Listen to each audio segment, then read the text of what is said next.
It is early morning on June 4th, 1942. Above the calm blue waters of the Pacific, a storm is brewing. On board the USS Enterprise, the sailors are preparing for a mission they know will change the course of history. Thousands of miles away, in the vast expanse of the Pacific Ocean, the Imperial Japanese Navy is steaming forward, unaware of the disaster that awaits. Their carriers, brimming with planes and anticipation, are on a collision course with the American fleet. The Japanese officers, brimming with confidence, still believe their fleet is invincible. But as the sun climbs higher in the sky, their world is about to be shattered. Within hours, they will realize that the American aircraft carrier, once underestimated, has become the most fearsome weapon on the planet. It will mark a turning point in the Pacific War, where the tides of battle shift and Japan's naval supremacy is forever broken. The rise of aircraft carriers and the prelude to conflict. By the late 1930s, the world was on the brink of chaos. The great powers of the world were arming themselves, preparing for the inevitable clash that would become World War II. Among these, Japan had aggressively expanded its military ambitions across East Asia, determined to secure its place as a dominant force in the Pacific. The United States, still reeling from the effects of the Great Depression, was beginning to rebuild its military might. The Japanese Imperial Navy, already one of the world's most formidable, relied heavily on battleships as the backbone of its naval strategy. The Yamato-class battleships, massive, heavily armored, and bristling with firepower, embodied the might of the Imperial Navy. To Japan's leadership, battleships were the epitome of naval supremacy. However, the United States was starting to invest heavily in a new, revolutionary weapon, the aircraft carrier. In 1922, the Washington Naval Conference had set limits on the number of battleships each country could possess. The United States, seeing the writing on the wall, began to focus on the development of aircraft carriers as a means of projecting power across vast distances without the limitations of traditional battleships. The USS Lexington and USS Yorktown, both commissioned in the late 1930s, were early examples of the U.S. Navy's shift in thinking. By the time Japan attacked Pearl Harbor on December 7, 1941, aircraft carriers had already demonstrated their potential in the early stages of the war, but the full scale of their power had yet to be realized. The attack on Pearl Harbor was a devastating success for Japan, but it also opened a critical flaw in their strategy. Despite crippling the American fleet's battleships, Japan had inadvertently left untouched the most vital part of the U.S. Navy, the aircraft carriers. Unbeknownst to the Japanese officers, these carriers would soon become their worst nightmare. As the war in the Pacific progressed, the Japanese Navy continued to focus on battleships and cruiser-heavy fleets. They saw aircraft carriers as auxiliary vessels. Important? Yes, but secondary to the might of their great battleships. Their belief in the power of traditional naval warfare was unshakable. But the United States was quickly adapting, leveraging its carriers for long-range strikes, taking the fight to the heart of the Japanese Empire. It was becoming increasingly clear that the future of naval warfare belonged not to battleships, but to aircraft carriers. The lead-up to the Battle of Midway. The year 1942 marked a pivotal moment in the Pacific War. Following the attack on Pearl Harbor, Japan had achieved a series of victories. Their forces swept across Southeast Asia, securing territories in Malaya, the Philippines, and the Dutch East Indies. Yet despite their dominance, Japan was facing mounting challenges.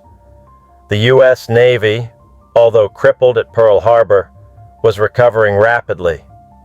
The Americans, unlike their Japanese counterparts, understood the growing importance of aircraft carriers. The fight for control of the Pacific was far from over.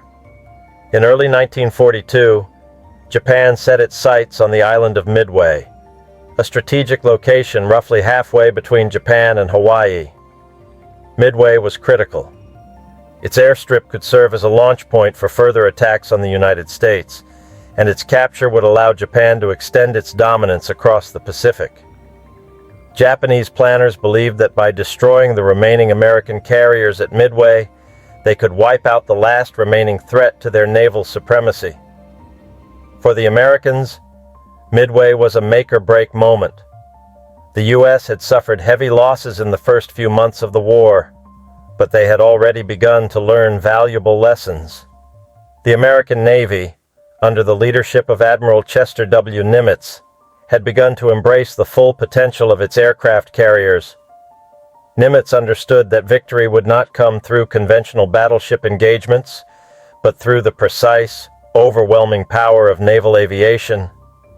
Nimitz's forces, though still in the process of recovery, were well positioned to challenge the Japanese.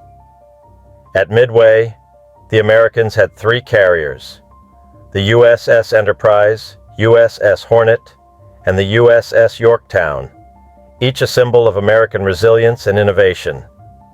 These carriers, along with their accompanying fleets, would face off against Japan's 6-carrier strike force, led by Admiral Isoroku Yamamoto. Yamamoto, the architect of Japan's naval strategy, believed that his fleet could strike the final blow to the Americans. He was confident in the power of his battleships and cruisers, as well as the superior size and number of Japanese aircraft. However, what Yamamoto did not account for was how much the American Navy had adapted. While Japan relied on its powerful battleships to lead the charge, the United States had placed its faith in the flexibility and reach of its carriers. In many ways, the Battle of Midway would be the first true test of whether aircraft carriers could render battleships obsolete. Intelligence played a critical role in the lead-up to the battle. U.S. codebreakers had managed to decipher Japan's naval communications and knew that Midway was Japan's next target. Armed with this knowledge, Admiral Nimitz was able to position his forces with deadly precision. It was now a race against time to prepare the fleet, deploy aircraft, and engage the enemy before the Japanese forces arrived. In the sky above, the carrier's planes, armed with bombs and torpedoes, were ready to engage. The battle was set, and as June 4, 1942 approached, both sides knew that the outcome of Midway could shape the future of the Pacific War. The realization of the Japanese officers. On the morning of June 4, 1942, aboard the Japanese fleet, there was a sense of confident anticipation. The crewmen, from the high-ranking officers down to the young sailors, believed that their overwhelming superiority in numbers and firepower would crush the Americans. The Japanese Navy, once the undisputed master of the Pacific, had been confident in its ability to overwhelm the U.S. forces. But as the battle unfolded, the mood on the Japanese ships began to change. It was the destruction of the Japanese carriers, Kaga, Akagi, Soryu, and Hiryu, that marked the moment of true horror for Japan's naval officers. As they watched their aircraft carriers burn, and saw the planes that had once been their pride dive into the sea, the realization set in. They had underestimated the power of America's carriers. In the officers' quarters aboard the Japanese ships, there was disbelief at first. As the American dive bombers from the USS Enterprise, Yorktown, and Hornet descended upon the Japanese carriers, their bombs struck with devastating precision. The Japanese pilots, often regarded as some of the finest in the world, were caught off guard, unable to defend their own carriers. In a matter of minutes, their once proud ships were transformed into burning wrecks. For the Japanese officers watching from the decks, the sight of their flagship, the Akagi, sinking was more than just the loss of a ship. It was the loss of their belief in their invincibility. This was not just a defeat. It was a humiliation that shattered their sense of superiority, and in many ways, changed the course of their naval strategy.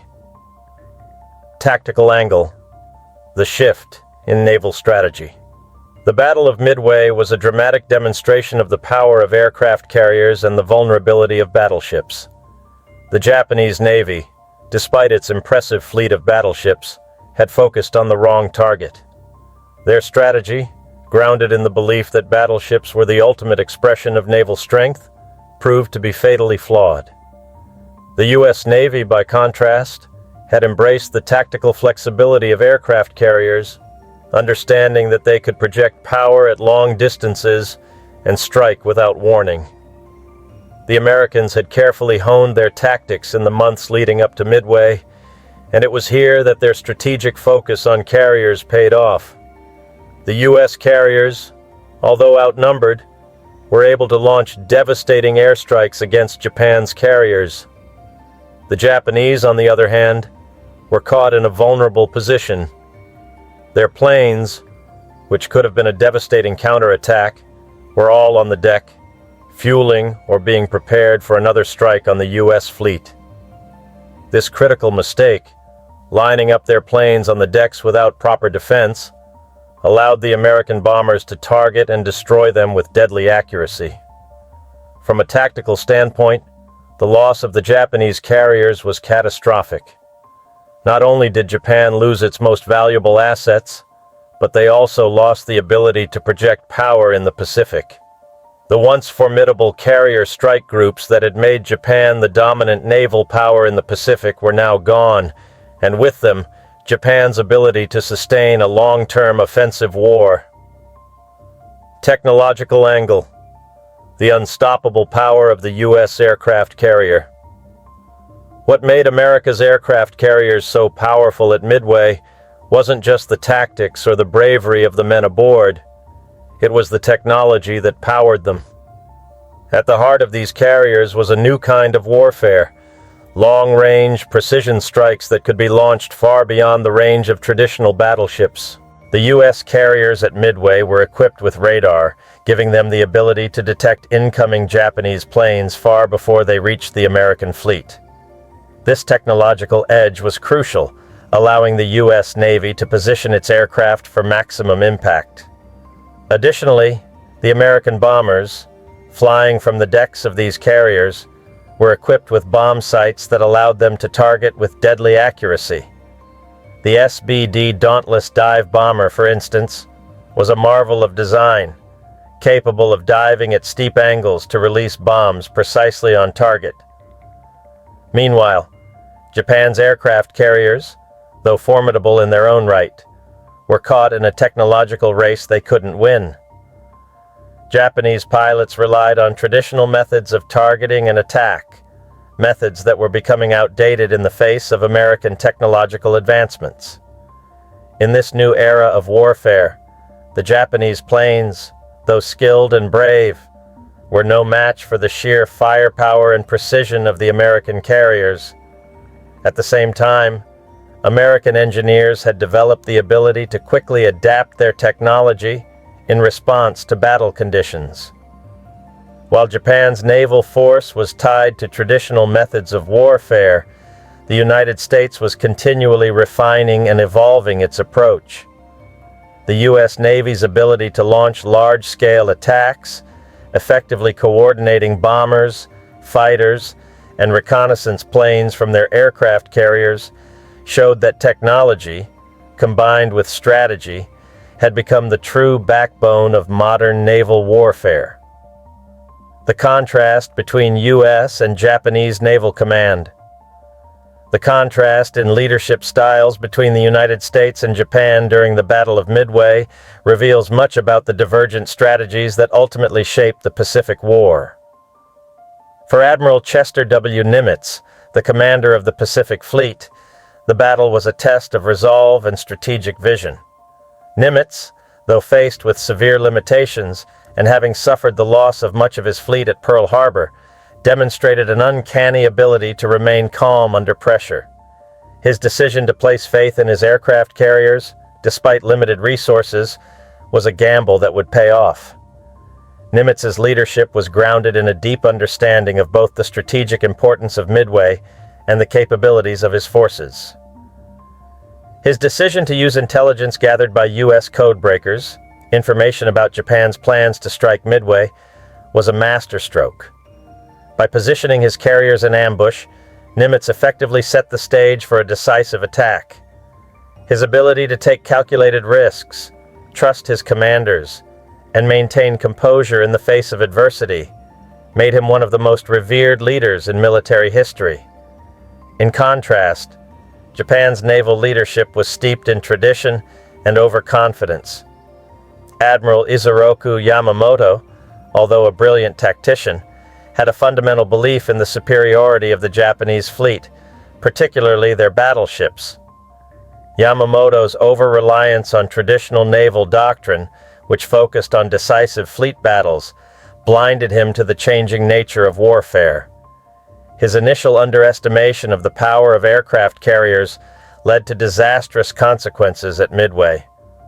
Though he had significant strategic foresight, the limitations of his rigid command structure prevented Japan from adapting quickly to new naval tactics, which ultimately sealed their fate. Yamamoto's failure to anticipate the full capabilities of American naval power, particularly the impact of American aircraft carriers, highlighted the difference in adaptability between the two sides. While Nimitz adapted and innovated, Yamamoto, despite his vast experience, remained too committed to old ideas and overestimated the ability of the Japanese fleet to dominate through sheer force. Enemy angle: Japan's overconfidence and its fatal missteps.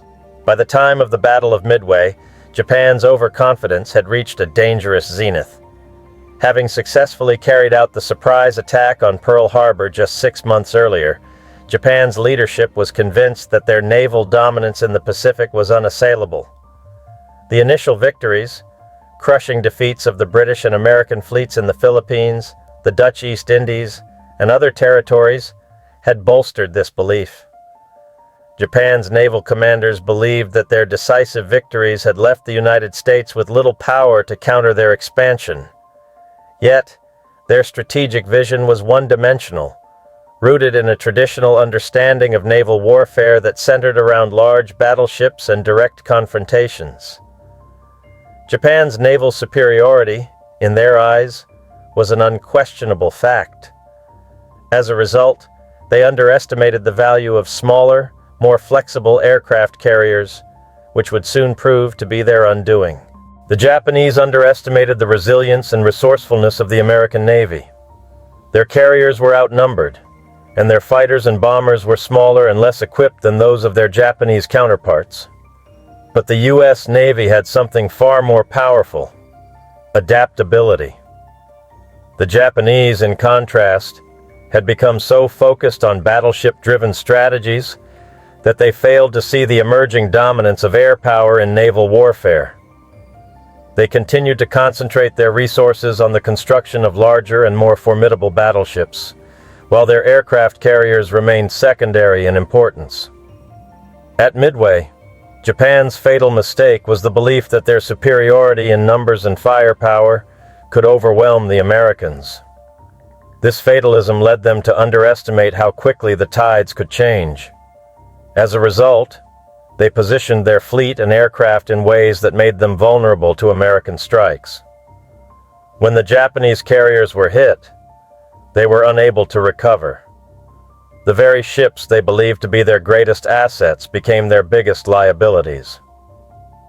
Moral angle: the toll of war on the human spirit. While the Battle of Midway was a decisive military victory, it was also a reminder of the harsh realities of war. The toll it took on both the Japanese and American forces was devastating, not only in terms of physical losses, but also psychologically. For the Japanese officers and sailors aboard the Kaga, Akagi, Soryu, and Hiryu, the destruction of their ships represented the death of their pride, honor, and belief in their invincibility. In Japan, the loss of these carriers would have deep moral implications. These ships were not merely vessels of war. They were symbols of Japan's naval strength and its imperial destiny. Their destruction at Midway not only meant the loss of vital assets, but it also represented the collapse of the Japanese sense of superiority. The men who had sailed aboard them had believed in their invincibility. Their deaths in the fiery ruins of these once proud ships marked the end of an era. This would cast a long shadow over the morale of the Japanese Navy and shift the war in a direction they could not control. On the American side, the battle also took its toll. While the victory was crucial, it did not come without a price. American pilots and sailors fought bravely, knowing that Midway was their last hope to stop Japan's advance across the Pacific.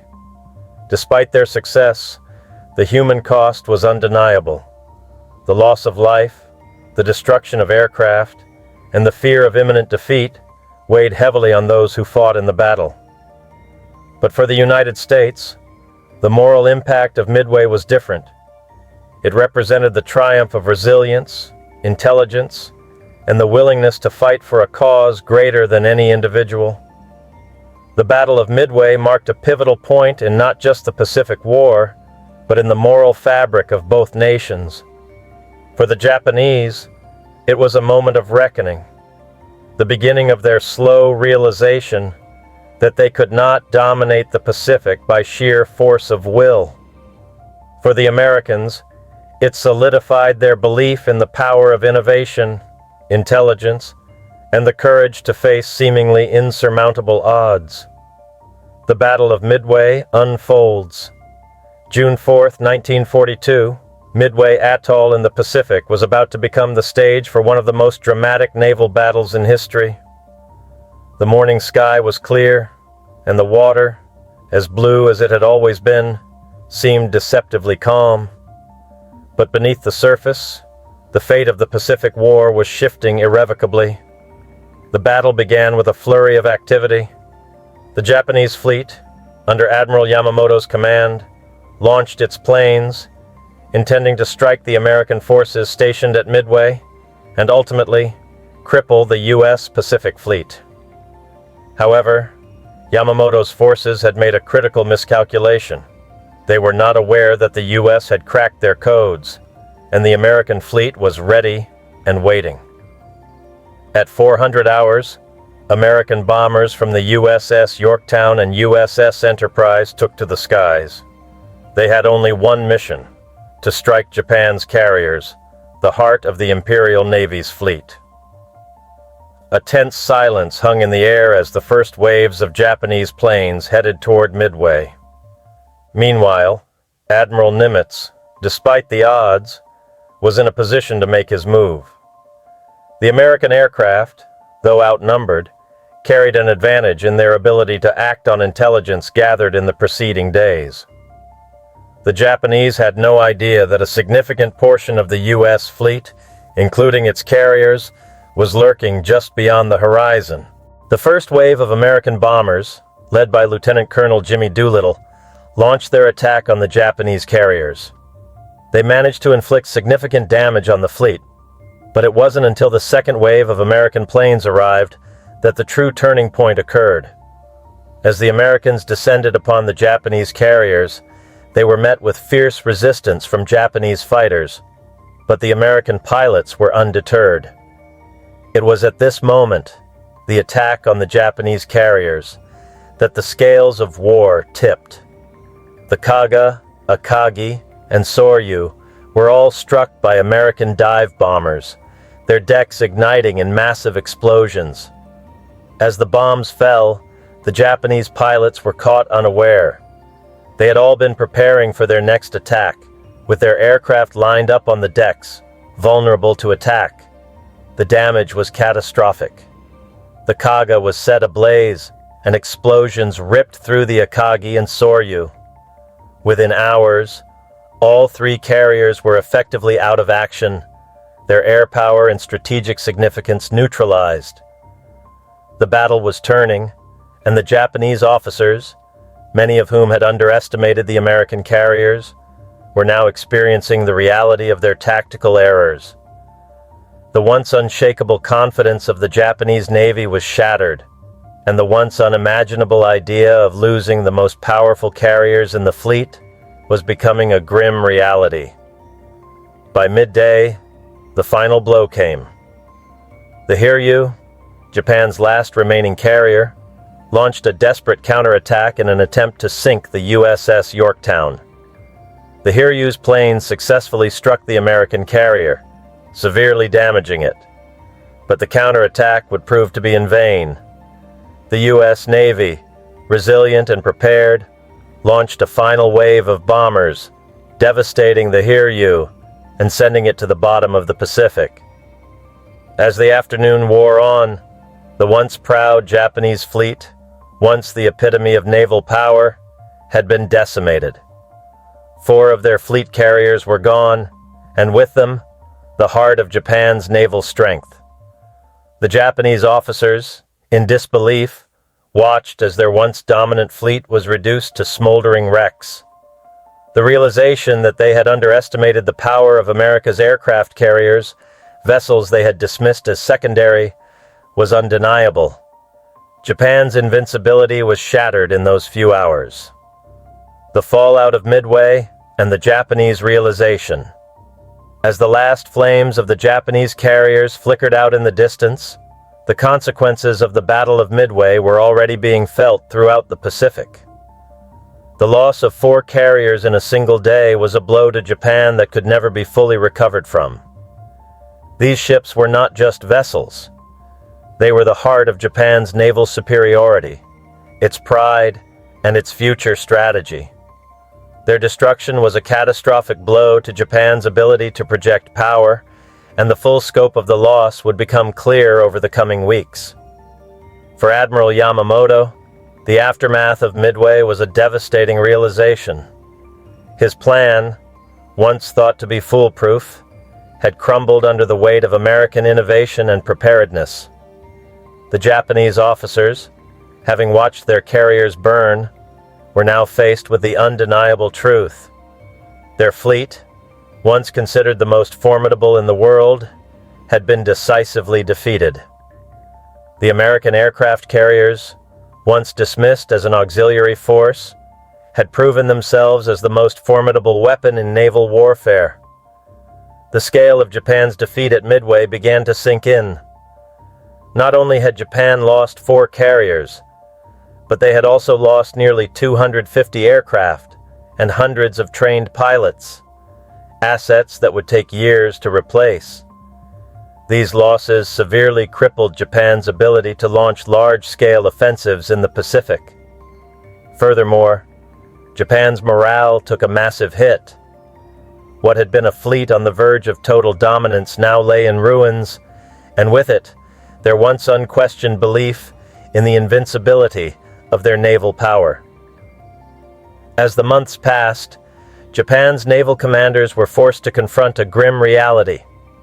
Without their carriers, they could no longer dictate the course of the war in the Pacific.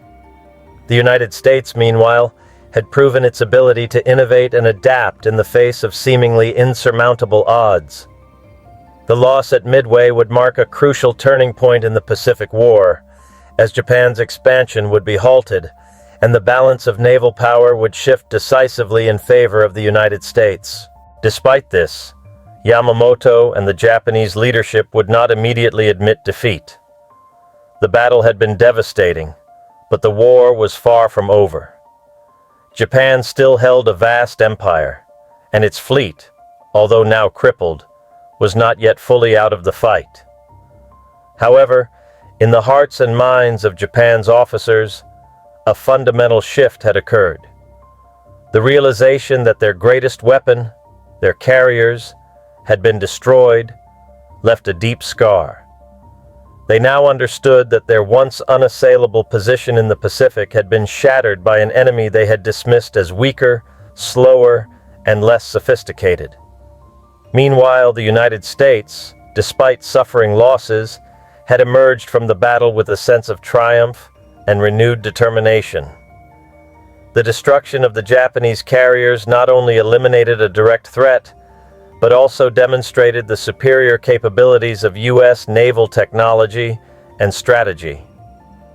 The American leadership, having fought back from the devastation of Pearl Harbor, now knew that they had turned the tide. It was the beginning of a relentless series of victories that would ultimately lead to Japan's surrender in 1945. Immediate consequences for Japan.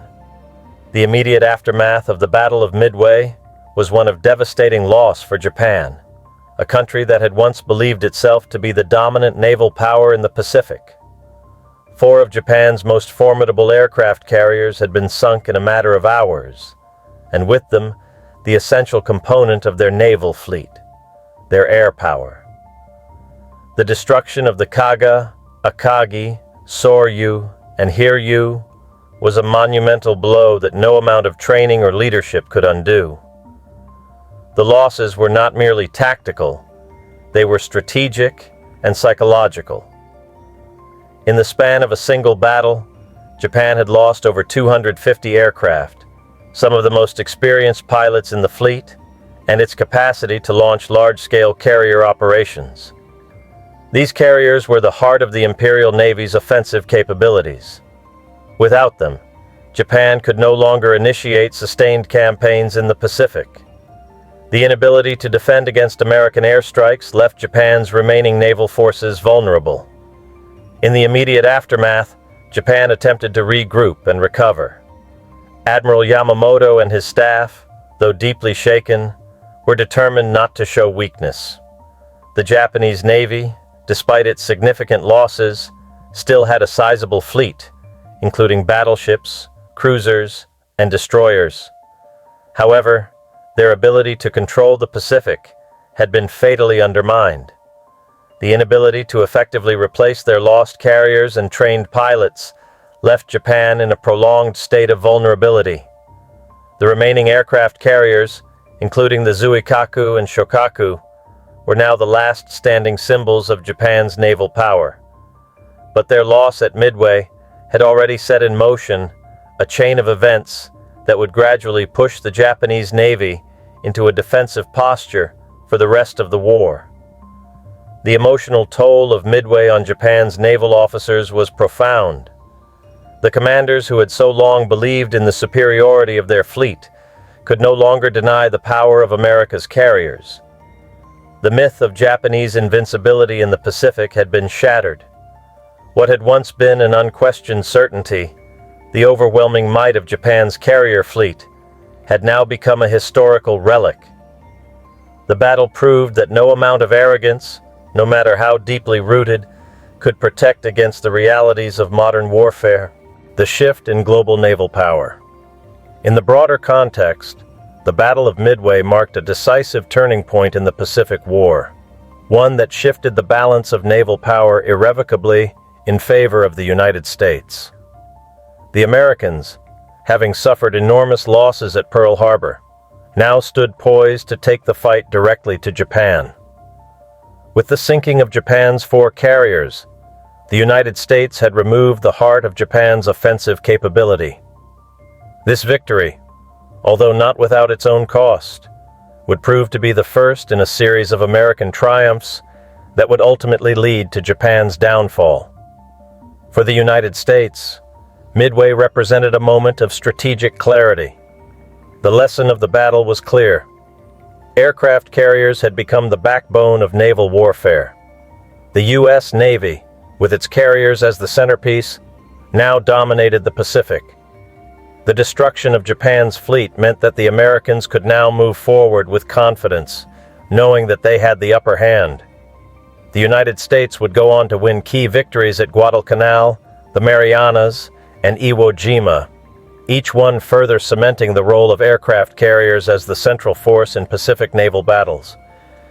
But while Midway was a decisive victory for the U.S., it was also a sobering reminder of the brutality and unpredictability of war. Both sides had paid a heavy price, and the aftermath was far from certain. The United States, although victorious, had lost the USS Yorktown in the battle, along with many of its best pilots. The American pilots who had launched the successful attacks were hailed as heroes, but the cost of victory was not lost on them. For the men who fought at Midway, it was a battle that required sacrifice, bravery, and, above all, the willingness to adapt to new forms of warfare. For Japan, the battle was the beginning of a slow decline. With the loss of its carriers, Japan's ability to control the Pacific was irrevocably damaged. They would continue to fight fiercely, but the strategic initiative had passed to the United States. The Japanese Navy, once a symbol of dominance and pride, would now be forced to fight from a position of retreat. The Battle of Midway marked the moment when Japan's imperial ambitions in the Pacific began to unravel, and the relentless counteroffensive by the United States would only intensify in the years to come. The Battle of Midway, while a victory for the United States, was also a profound moment in the history of warfare.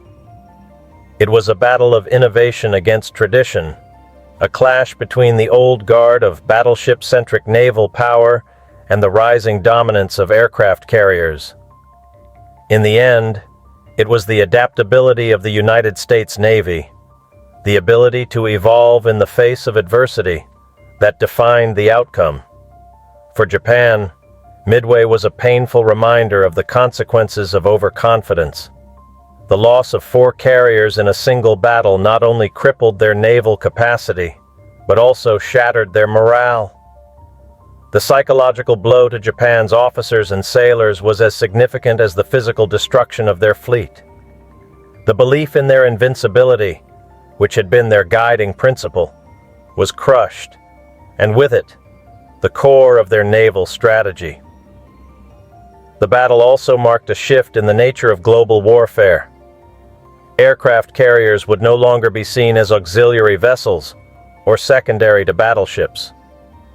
Midway proved that they were, in fact, the future of naval power, capable of striking at the heart of an enemy fleet, changing the course of a war from hundreds of miles away. The lesson of Midway was clear. Technological innovation, combined with strategic brilliance, could alter the very fabric of military conflict. For the United States, Midway was a turning point, not just in the Pacific War, but in their journey towards global dominance. The victory gave them the momentum they needed to launch a series of offensives that would eventually lead to Japan's defeat. But even in victory, there was a solemn recognition of the cost of war, the lives lost, the planes destroyed, and the men who would never return home. The Battle of Midway serves as a testament to the unpredictable nature of warfare, where the outcome can hinge on a single moment of ingenuity or a single miscalculation. It reminds us that history is often shaped by those moments when innovation outpaces tradition, and when the courage to adapt can turn the tide of battle. As the Pacific War raged on, the lessons of Midway would resonate far beyond the battlefield, echoing through the strategy and tactics of future conflicts. The battle for the Pacific was far from over, but the shifting of power in the Pacific had already begun. Midway was more than a victory. It was the moment that changed the course of history, defining the future of naval warfare and the fate of nations.